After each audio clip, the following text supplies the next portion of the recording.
Hi everyone. So this video is going to be about the method of factoring that we refer to as splitting. So when we encounter a term to be factored, an expression to be factored, that has three terms. What we have tried thus far and been successful with has been the method of perfect squares and also the method of product and sum, or sometimes that is referred to as quadratic trinomials. The problem with the expression that's written here is that neither of these methods will work. So it is not a perfect square because 8 is not a perfect square and neither is 15. So we can eliminate perfect squares as an option. Product and sum won't work either because of this coefficient in front of x squared. In order for us to be able to use product and sum, we can have no coefficient on the x squared term. So both of these options, which are our go-to options when we have three terms, they don't work with this particular example. And therein lies the need for another method. And this method is referred to as splitting. So you can see in the title for this that a does not equal 0. So to use splitting, the coefficient on x squared, a cannot equal 1. The coefficient on the x squared term must be something other than 1 for us to use splitting, because if it was 1, we would use our product and sum method and away we would go. So the way that splitting works is it sort of has elements of product and sum, and it sort of has elements of four-term factoring. So the way that we do splitting is we take this middle term and we split it into two parts. So obviously those two parts must have a sum equal to whatever the coefficient is on x. Because we're just breaking it into two parts, those two parts, if we put them back together, must give us what we started with, which in this case is 22. The product of the two parts must be equal to whatever the coefficient on x squared is times whatever the constant term is. So in this case, the coefficient on x squared is 8, and the constant term is 15. So when we multiply 8 and 15 together, we get 120. So the two pieces that we split 22x into must have a sum of 22 and must have a product of 120. So the next line of work, our 8x squared just comes down, and then we break our 22x into two pieces. And in this case, the two pieces that satisfy the criteria will be 12x and 10x. So we replace 22x with positive 12x plus 10x. And then our positive 15 comes down as well. So now what we've created for ourselves is a four-term expression, which we know how to factor. So to factor a four-term expression, we're going to pair our factors together. We're going to take the greatest common factor of each pair. So we have 8x squared plus 12x. So greatest common factor is going to be 4x. Open a set of brackets. What's left? 2x plus 3. Greatest common factor of the second pair, positive 5. What's left? 2x plus 3. Again, we see that our brackets are the same, which is a really good sign because then those brackets will become one of our final factor bracketed pieces. And then the other is what was outside the brackets, or we can think of it as taking the greatest common factor and then what's left from our two terms. So final factored answer will be 2x plus 3 in one set of brackets and 4x plus 5 in the other set. So if you want to break it down into a list of steps, we can say to factorize this ax squared plus bx plus c by splitting the middle term, we need to find two numbers. We're referring to those two numbers as p and q, such that when we add them together, we get b, which is the coefficient of x, so that's our sum.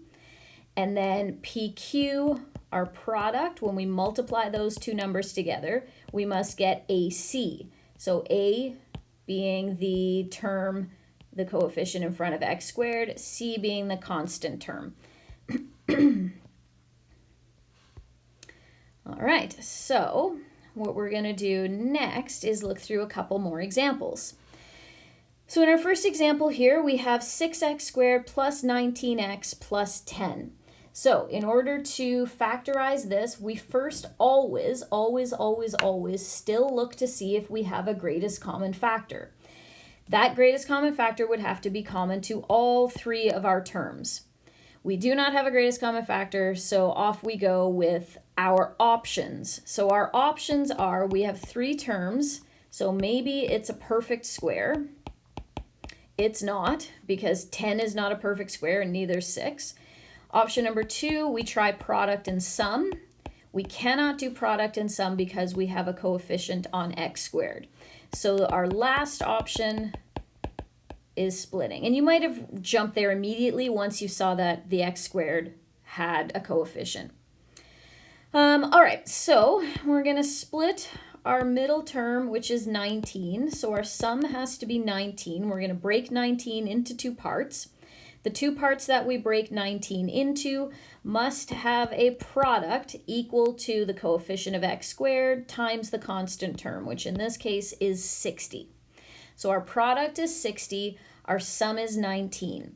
So the two numbers that will work are going to be 4x and 15x. They add together to give us 19, they multiply together to give us 60. Okay, so our 6x squared stays exactly as it is. We replace the 19x with what we split it into, which is 4x plus 15x, and then we put our plus 10 second. It doesn't matter which order those go in, but if you're thinking forward and thinking, okay, the next step I'm going to have to do is I'm going to have to pair these up. You might want to deliberately put numbers that kind of work with the remaining x squared piece and the remaining coefficient piece. You might want to think a little bit ahead and go, okay, well the 15 kind of plays nicely with the 10, the 4 kind of goes with the 6, but you could have reversed them and you would still get the same answer. Okay, so then once we've paired them, we look for the greatest common factor of each pair. So the greatest common factor of 6x squared and 4x is 2x. Open a set of brackets. What's left is 3x plus 2. Then we look at the greatest common factor of the second pair, which is 5, so plus 5. Open a set of brackets. We've got 3x plus 2. Our brackets are the same, so that's a very good sign that we're on the right track. And then we look at taking the greatest common factor out of that, which is what was in the brackets.